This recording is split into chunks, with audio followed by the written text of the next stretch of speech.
नमस्कार, बायजूस आईएएस हिंदी में आप सभी का स्वागत है। और आज हम 5 सितंबर के प्रमुख समाचारों पर आधारित कुछ प्रश्नों पर चर्चा करने वाले हैं। तो आइए शुरू करते हैं आज का डेली क्विज। सबसे पहले क्वेश्चन नंबर 1 पर चर्चा कर लेते हैं। क्वेश्चन नंबर 1 है, उपचुनाव के संदर्भ में निम्नलिखित कथनों में से कौन सा कथन सही है। और यहाँ पर आपको 2 कथन दिए गए हैं। यहाँ पर पहला कथन है, यह सीट के खाली होने की तारीख से 6 महीने की अवधि के भीतर आयोजित किया जाता है। तो यहाँ पर बात हो रही है उपचुनाव की। अगर हम जन प्रतिनिधित्व अधिनियम 1956 की धारा 151 ए की बात करें तो यहाँ पर कहा गया है कि अगर संसद या राज्य विधानमंडल में किसी भी सीट में रिक्ति होती है तो रिक्ति होने की तारीख से 6 महीने के भीतर इलेक्शन कमीशन को वहां पर उपचुनाव कराने होंगे। और इसके आधार पर अगर देखा जाए तो यहाँ पर पहला कथन बिल्कुल सही है। आइए देख लेते हैं दूसरे कथन को। और यहाँ पर दूसरा कथन है कि यदि खाली सीट के संबंध में किसी सदस्य का शेष कार्यकाल 1 वर्ष से कम है तो चुनाव कराने की आवश्यकता नहीं होती है। तो यहाँ पर यह कथन भी बिल्कुल सही है। अगर हम धारा 151 ए के अपवाद की बात करें तो यहाँ पर कहा गया है कि जब रिक्ति के संबंध में सदस्य का शेष कार्यकाल 1 वर्ष से कम हो तो यहाँ पर उस सीट पर उपचुनाव कराने की जरूरत नहीं पड़ती। और इसके आधार पर अगर देखा जाए तो यहाँ पर दूसरा कथन भी बिल्कुल सही है। यानी कि यहाँ पर दोनों कथन सही हैं और इसलिए क्वेश्चन नंबर 1 का आंसर होगा आपका ऑप्शन नंबर सी, यानी कि दोनों के दोनों कथन सही हैं। इससे जुड़ा हुआ एक न्यूज आज के द हिंदू समाचार पत्र में आया है, जिसका शीर्षक है ECI declares bypolls ends Bengal suspense. और इसी को आधार बना करके इस क्वेश्चन का निर्माण किया गया था। आइए अब क्वेश्चन नंबर 2 पर चर्चा कर लेते हैं। क्वेश्चन नंबर 2 है, निम्नलिखित में से कौन सा कथन हाइसिन ग्रह के बारे में सटीक जानकारी उपलब्ध कराता है। और यहाँ पर आपको 4 कथन दिए गए हैं। तो यहाँ पर बात हो रही है हाइसिन ग्रह के बारे में और इससे जुड़ा हुआ एक न्यूज आज के द हिंदू समाचार पत्र में आया है। इस न्यूज में इन ग्रह के बारे में कुछ जानकारियां दी गई है, जिसमें ये कहा गया है कि ये ग्रह पृथ्वी के आकार के लगभग 2.6 गुना ज्यादा बड़े हैं और इनका तापमान लगभग 200 डिग्री सेल्सियस तक का है। यहाँ पर यह भी बताया गया है कि इस ग्रह पर चारों तरफ महासागर पाए जाते हैं और यहाँ पर यह बताया गया है कि ये माइक्रोबियल अंडर वाटर लाइफ को सपोर्ट कर सकते हैं, यानी कि वहां पर एक अलग तरह का जीवन होने की संभावना है। और इसके आधार पर अगर देखा जाए तो यहाँ पर जो ऑप्शन नंबर सी है, जहां पर यह कहा जा रहा है कि यह एक रहने योग्य ग्रह है जिसे हाइड्रोजन समृद्ध वायुमंडल के साथ गर्म पानी से ढके ग्रह के रूप में वर्णित किया गया है। यानी कि क्वेश्चन नंबर 2 का आंसर होगा आपका ऑप्शन नंबर सी। तो इस न्यूज को भी आप लोग ध्यान से पढ़ लेंगे जहां पर इन ग्रह के बारे में चर्चा की गई है। आइए अब क्वेश्चन नंबर 3 पर चर्चा कर लेते हैं। क्वेश्चन नंबर 3 है, निम्नलिखित में से कौन सा सुमेलित है। और यहाँ पर आपको 3 पॉइंट दिए गए हैं। तो आइए एक एक करके सारे कथनों को देख लेते हैं। यहाँ पर पहला कथन है पारस्परन, यानी कि म्यूचुअलिज्म, जिसमें लिखा हुआ है कि दोनों प्रजातियों को लाभ। अगर हम टाइप ऑफ इंटरेक्शन की बात करें तो आप यहाँ पर देख सकते हैं जो पहला टाइप है वो है म्यूचुअलिज्म, जिसमें कहा गया है कि यहाँ पर दोनों प्रजातियों को लाभ होता है। आप इसे साइन से भी समझ सकते हैं। आप यहाँ पर देख सकते हैं कि म्यूचुअलिज्म के सामने लिखा हुआ है प्लस प्लस, इसका मतलब होता है कि दोनों प्रजातियों को लाभ होता है। और इसके आधार पर अगर देखा जाए तो यहाँ पर पहला कथन पूरी तरीके से सुमेलित है। आइए देख लेते हैं दूसरे कथन को। दूसरा कथन है सहजीविता, जिसके सामने लिखा हुआ है एक प्रजाति को लाभ होता है और दूसरी अप्रभावित रहती है। अगर हम सहजीविता की बात करें तो आप यहाँ पर देख सकते हैं, यहाँ पर साइन दिया हुआ है माइनस और 0।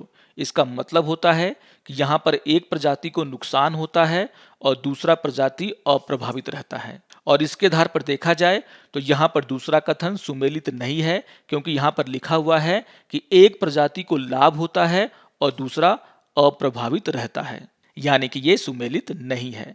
आइए देख लेते हैं तीसरे कथन को। और तीसरा कथन है सहभोजिता, यानी कि कॉमेंसलिज्म, जिसमें लिखा हुआ है एक प्रजाति को नुकसान होता है और दूसरा अप्रभावित रहता है। अगर हम सहभोजिता की बात करें तो यहाँ पर आप देख सकते हैं, यहाँ पर है प्लस और 0 का साइन। इसका मतलब होता है कि यहाँ पर एक प्रजाति को लाभ होता है और दूसरा प्रजाति अप्रभावित रहता है। और इसके आधार पर अगर देखा जाए तो ये कथन भी सुमेलित नहीं है, क्योंकि यहाँ पे लिखा हुआ है कि एक प्रजाति को नुकसान होता है और दूसरा अप्रभावित रहता है। यानी कि यहाँ पर सिर्फ पहला कथन ही सुमेलित है और इसके आधार पर देखा जाए तो क्वेश्चन नंबर 3 का आंसर होगा आपका ऑप्शन नंबर ए, यानी कि पहला कथन ही सुमेलित है।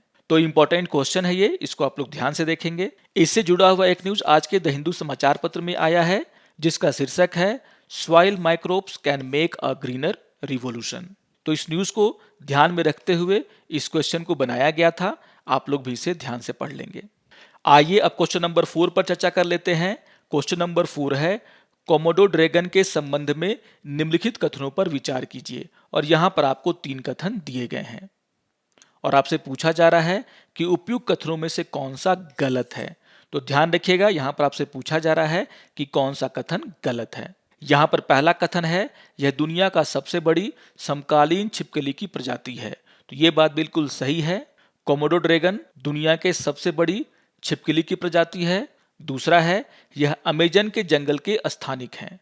तो ये बात बिल्कुल गलत है। अगर हम कोमोडो ड्रैगन की बात करें तो आप यहाँ पर देख सकते हैं कि कोमोडो ड्रैगन कोमोडो द्वीप और उसके आसपास के इलाके में पाए जाते हैं, जो कि इंडोनेशिया में है, और इसके अलावा ये ऑस्ट्रेलिया के कुछ भाग में भी पाए जाते हैं। और इसके आधार पर अगर देखा जाए तो यहाँ पर दूसरा कथन बिल्कुल गलत है। आइए देख लेते हैं तीसरे कथन को। तीसरा कथन है कोमोडो राष्ट्रीय उद्यान को 1991 में यूनेस्को विश्व धरोहर स्थल के रूप में वर्गीकृत किया गया था। तो ये बात बिल्कुल सही है, कोमोडो राष्ट्रीय उद्यान को 1991 में यूनेस्को के विश्व धरोहर स्थल के रूप में वर्गीकृत किया गया था, और इसीलिए यहाँ पर तीसरा कथन भी बिल्कुल सही है। इसके आधार पर क्वेश्चन नंबर 4 का आंसर होगा आपका ऑप्शन नंबर बी, क्योंकि यहाँ पर दूसरा कथन ही गलत है। इनसे जुड़ा हुआ एक बहुत ही महत्वपूर्ण न्यूज आज के द हिंदू समाचार पत्र में आया है। इस न्यूज में यह कहा गया है कि IUCN के द्वारा यह चेतावनी जारी किया गया है कि 1,38,374 जीवों में से 28% खत्म हो सकते हैं। और इसी न्यूज में कोमोडो ड्रैगन की भी चर्चा की गई है, जिसे IUCN के द्वारा लुप्त प्राय के रूप में सूचीबद्ध किया गया है। तो बहुत ही इंपॉर्टेंट न्यूज है ये, जिसको आप लोग जरूर ध्यान से पढ़ेंगे। आइए अब एक प्रीवियस ईयर के क्वेश्चन पर चर्चा कर लेते हैं, और ये क्वेश्चन 2014 में पूछा गया था। क्वेश्चन नंबर 5 है भारत के संप्रतीक के नीचे उत्कीर्ण भारत का राष्ट्रीय आदर्शक्ति सत्यमेव जयते कहां से लिया गया है। और यहां पर आपको 4 ऑप्शन दिए गए हैं। तो आप सभी जानते होंगे क्वेश्चन नंबर 5 का आंसर होगा आपका ऑप्शन नंबर डी, यानी कि मुंडक उपनिषद। तो ध्यान में रखिएगा, क्वेश्चन नंबर 5 का आंसर है ऑप्शन नंबर डी, मुंडक उपनिषद। आइए अब आज के तथ्य के ऊपर चर्चा कर लेते हैं, और आज हम चर्चा करने वाले हैं जलियांवाला बाग के बारे में।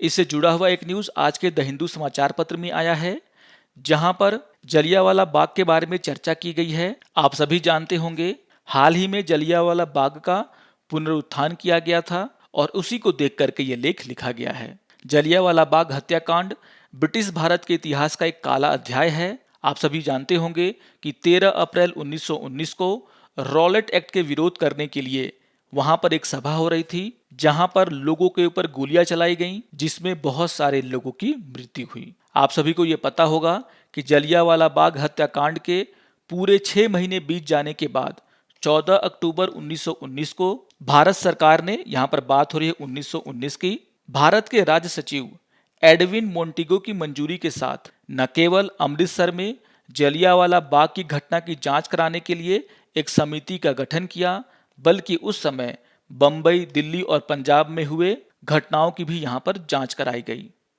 और यहां पर इस समिति ने 8 मार्च 1920 को अपना रिपोर्ट प्रस्तुत किया, और इसीलिए भारत की आज़ादी के इतिहास में इसका बहुत ही महत्वपूर्ण स्थान है, जिसे हम आज भी याद करते हैं, और इसी को लेकर के इस न्यूज में चर्चा की गई है। आशा करता हूं कि आपको आज का ये डेली क्विज पसंद आया होगा। सारे टॉपिक्स बहुत ही इंपॉर्टेंट हैं, इन टॉपिक्स को आप लोग रिवाइज कर लेंगे। और अगर ये वीडियो आपको अच्छा लगे तो आप जरूर इसे लाइक करें, शेयर करें, और दूसरों को भी सब्सक्राइब करने के लिए प्रेरित करें। तो मिलते हैं डेली क्विज के अगले अंक में, तब तक के लिए नमस्कार और धन्यवाद।